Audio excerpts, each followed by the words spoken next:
This is an exciting video. I'm Matt, the Welsh runner, and today we have an interview with Scullion, who is a 2:09 Olympian marathoner, and Haas, who is the coach for the dark sky distance Under Armour Pro Elite team.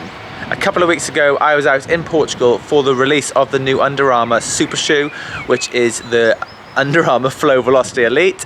An amazing shoe, but this interview is not about shoes, it's about training philosophy, and especially the marathon. So give it a listen, and I'd be really interested in hearing your thoughts down in the comments. There's some conflicting ideas between athlete and coach here, so it'll be really interesting to hear what you think and your take on this really cool interview. Enjoy. In marathon training, how do you balance your volume and intensity, and what are your thoughts on this? Oh, it's a good one. Yeah, this is a very good one. So this is a very arrogant brag, but when I ran 2:09, I averaged 78 miles per week for 12 weeks, which is frighteningly low for 2:09. I didn't think in a million years you could do that. If you looked at how much volume I did per week that counted, so like above threshold, you could say, I think it was 35 to 40%. So I ran 78, 80 mile a week, but I ran 40 of that hard. And so it counted. And so it's not, a lot of people average these big numbers, but it's like, but did it count? When you ran, like you might have ran 120 mile a week, well done. But if you did 2 sessions that week, 5 mile on Tuesday, 5 mile on Friday, that's what moved you forward. This other 110, and I say it, I'm not kidding. I say, like, my mother could get into running and start going, and she could run quite big mileage, quite slow, but she couldn't do the high intensity stuff. It's a balance between, this is brilliant because I've just started realizing this. Most runners' measure of is the training I'm doing working is based on, am I still healthy, right? I'm training hard, I did double threshold, I did this, I'm still healthy, it must be working. No. That doesn't mean it's working. That means you're not injured, but it doesn't mean you're getting fitter, you're getting better. So now it's like the optimal balance between, yes, staying healthy, but also not overworking the aerobic system, that you're not just getting chronically tired or fatigued. That's the don't get tired before you get fit. Everybody believes that for 8 to 10 weeks, you're just gonna get tireder and tireder and tireder, and then for 2 weeks, you're gonna like suddenly freshen up and be super fast. It doesn't work that way, it doesn't happen. Keeping a balance between, is my training moving forward? I think it was Ryan Hall said, he ran 2:04 for the marathon long before super shoes. He said every 2 weeks you should get better. And that means that if you do, it's not relevant, but you do 10 400s on a Tuesday and you come back 2 weeks later and you're slower, you probably overdid it. And it's finding that balance, and that's athlete specific. One of my probably assets is that ability to endure hard training back to back, but it doesn't always mean it's the right thing to do, because yes, you can stay healthy, but you can just burn the aerobic system out where you get tired before you get fit. The goal is breaking the body down that optimal amount, being able to recover, and hopefully in 2 weeks being a bit faster, because that thing that you've worked, that training you've exposed yourself to, it moves your physiology forward, which allows you to be better. Most people are out there thinking, I ran 80 miles, but what went into it?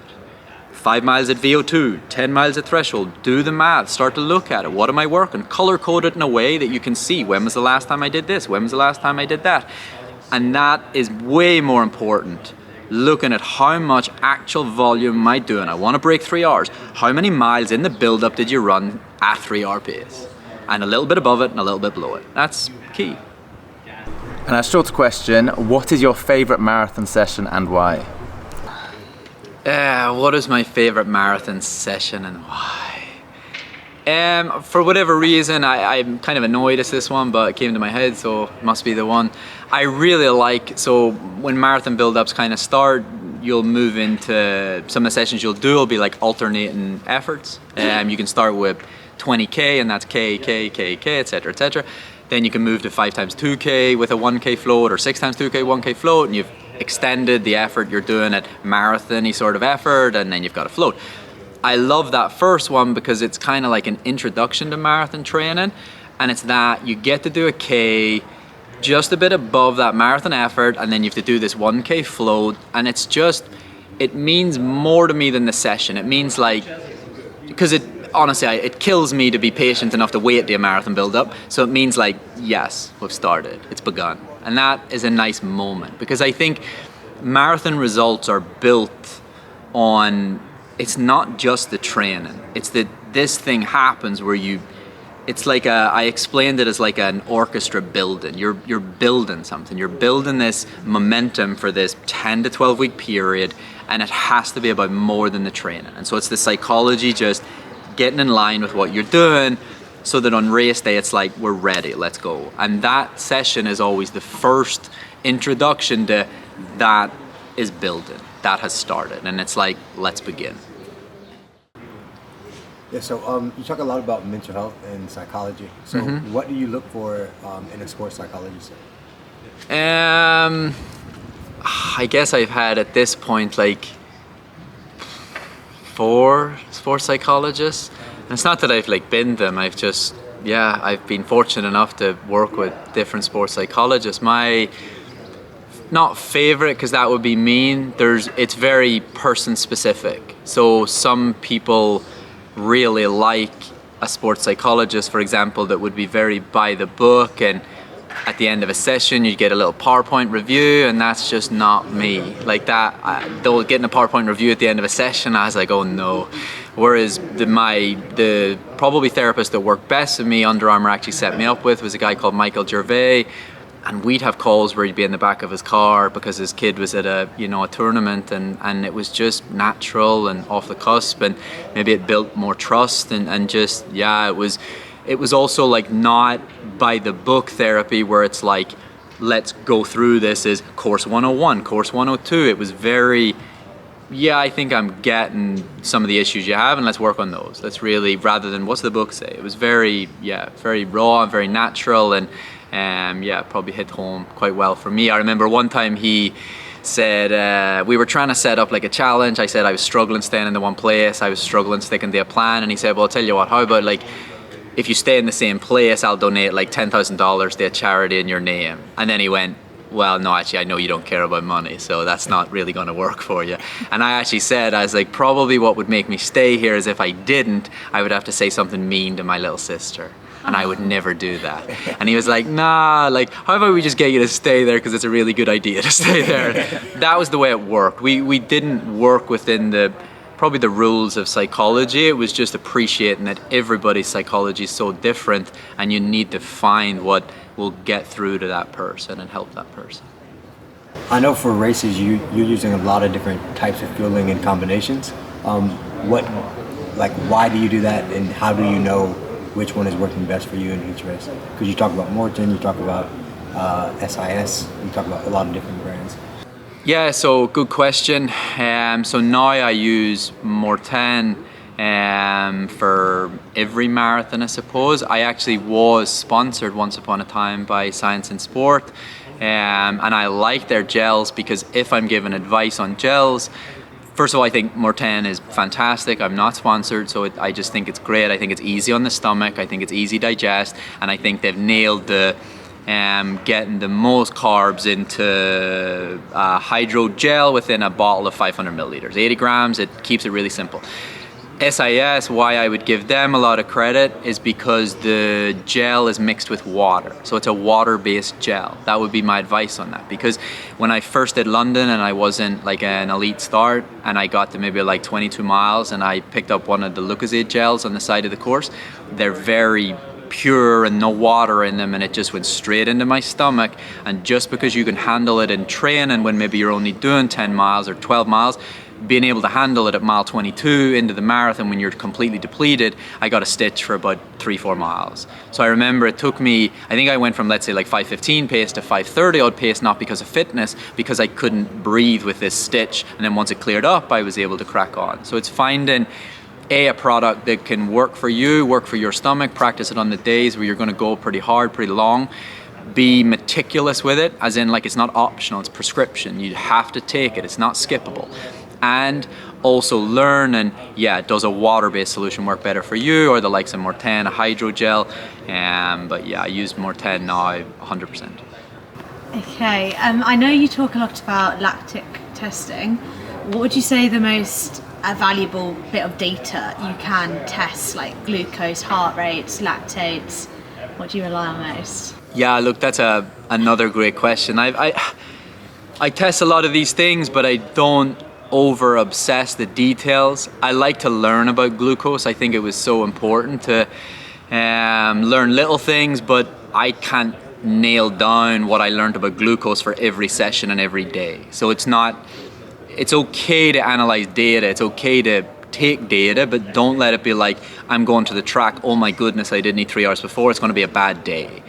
That's okay. It's still I would never ever go into something thinking I'll be perhaps handicapped because I didn't eat 3 hours before. So I do love my data, but I try not to let it, or a ring whoop, I try not to let it interfere with you. Just have to go get on with it. A nurse once told me, she said, if for every cold that we had, we stopped and didn't do anything, we get nothing done. And so that's the attitude you almost need to have. Sometimes you just have to get on with it. The best tool I could probably use, they're all so different. So the glucose was great for learning about pre-training, post-training, maybe what foods work well for you, what don't.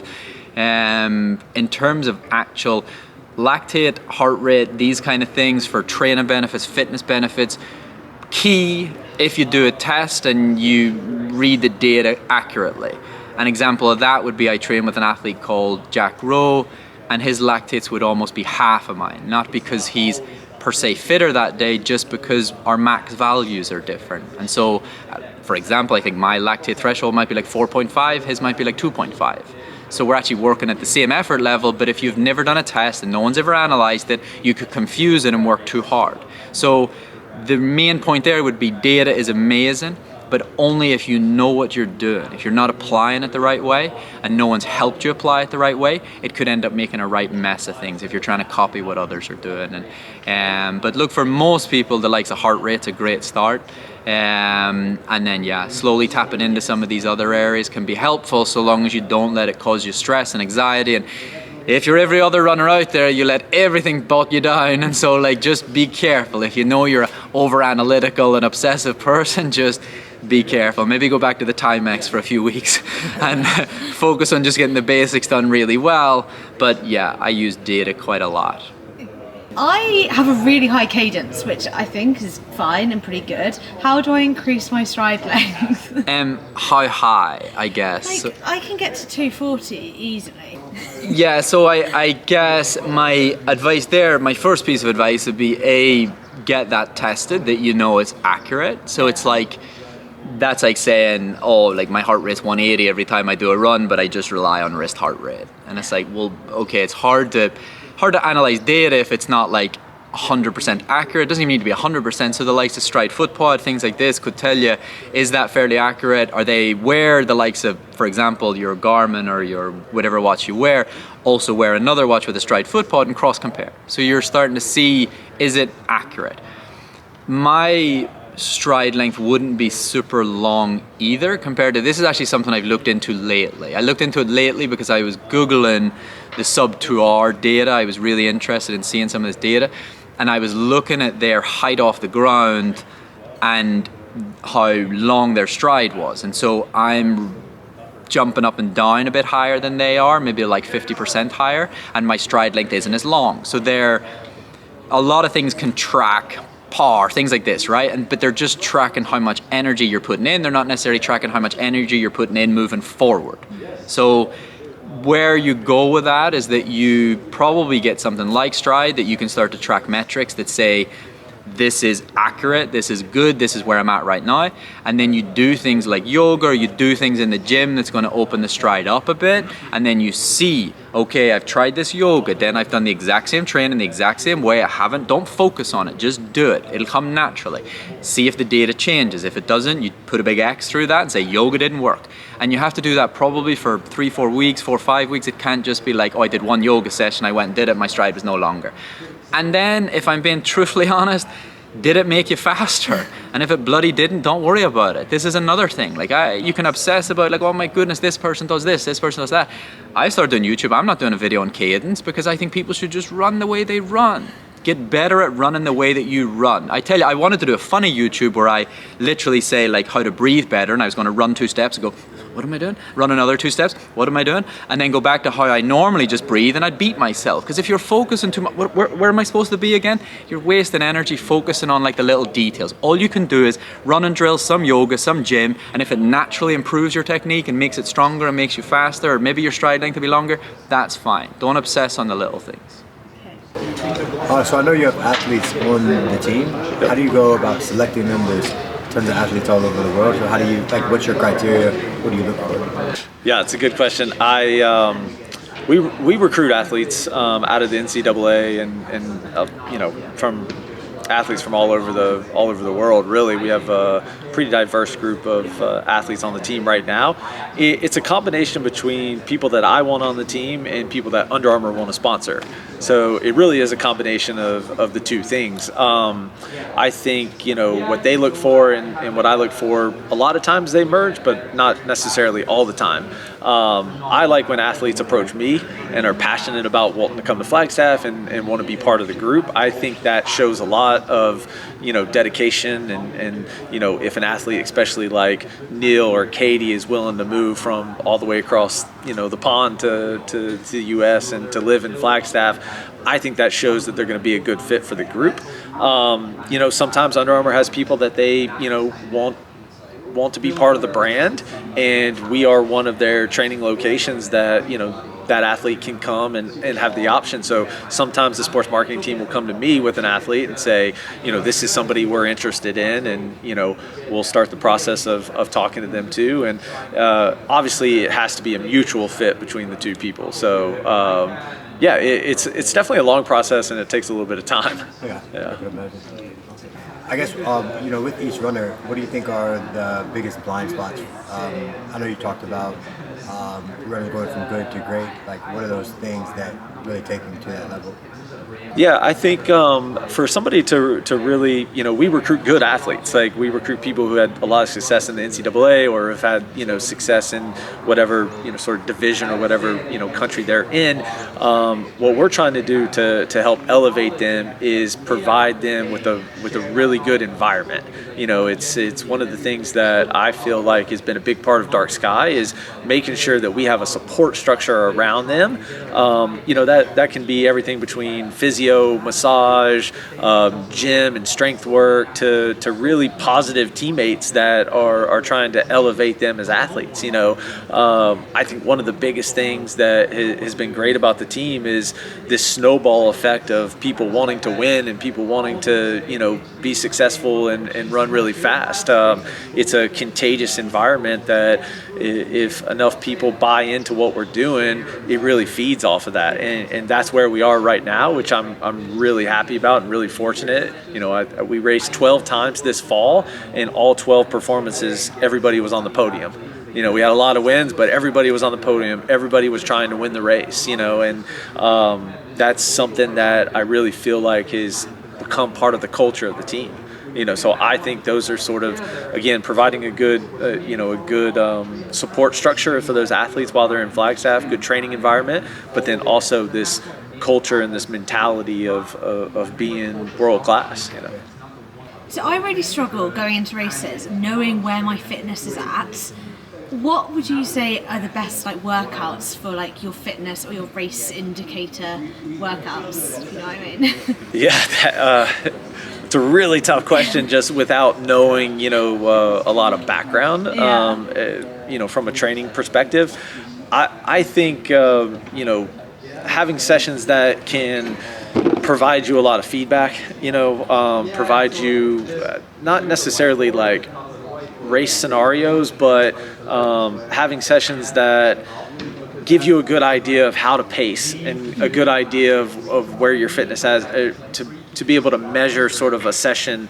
I think a big part of that is knowing your body and knowing what has worked for you in the past, what kind of led to that success. I think training logs are a really good thing to be able to look back on and see, when I ran my personal best over half marathon, these were sort of the sessions that I did going into that.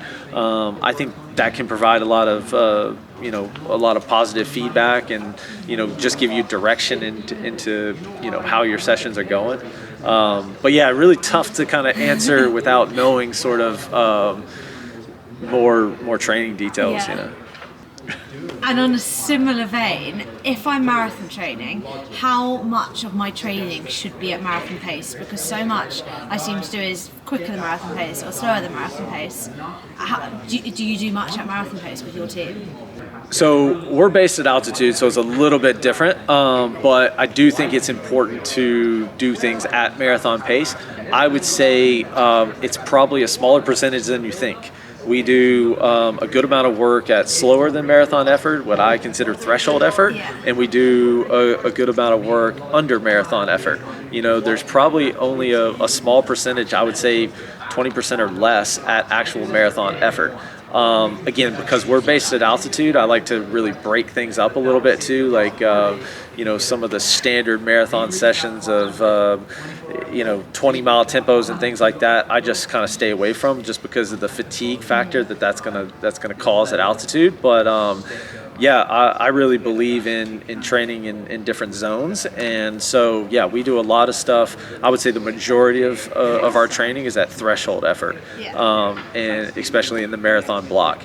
But I do think it's important to get that neuromuscular adaptation of running at the pace that you want to race at, you know. So again, based in Flagstaff, we'll drop down and do things at lower altitudes so that we can fill out that pace and our body can get used to it. But I would probably say it's probably a fair bit less than you would expect, you know. I would say 20% or even less sometimes. Following on from that question, I actually wanted to ask something quite similar. I'm really interested in hearing your coaching philosophy for the marathon distance.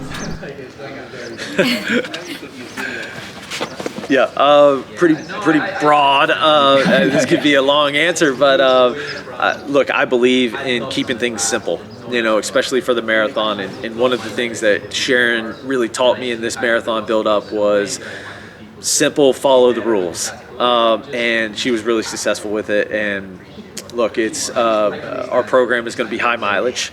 You know, whatever, pretty much as the athlete can handle. I like volume in the marathon build-up. I like good, solid long runs in the marathon build-up. And then, again, the ancillary work is, pretty basic, you know, and pretty monotonous. It can be boring at times. It's, one day of threshold work and then one day of I would say faster than race pace work. I still like to do track workouts. I still like to get the legs turning over. But the two biggest critical parts to our marathon training is the long run and volume, you know, and consistent volume over a 14-week period of time or 12-week period of time.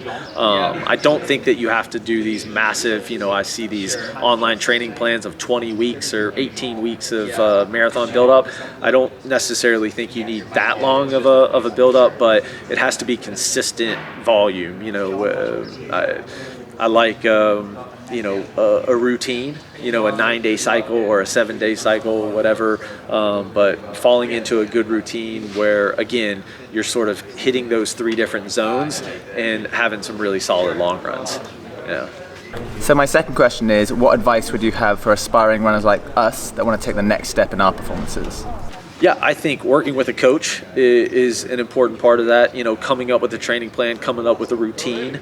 I think, a lot of runners who are trying to make it to the next level, those are some of the things that I always advise them to do is come up with a routine. I've spoke about this a few times today, but coming up with a routine that you can build your life around. You know, the ancillary stuff, the ancillary stuff, the family time, the girlfriend, the job, you know, all that, or the other stuff that plays a factor in there.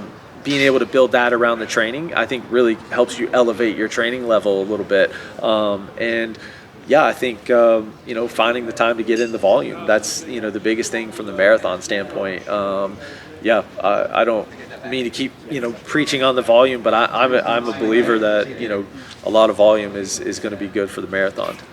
I think athletes get hurt more from speed and more from over training than from volume, you know.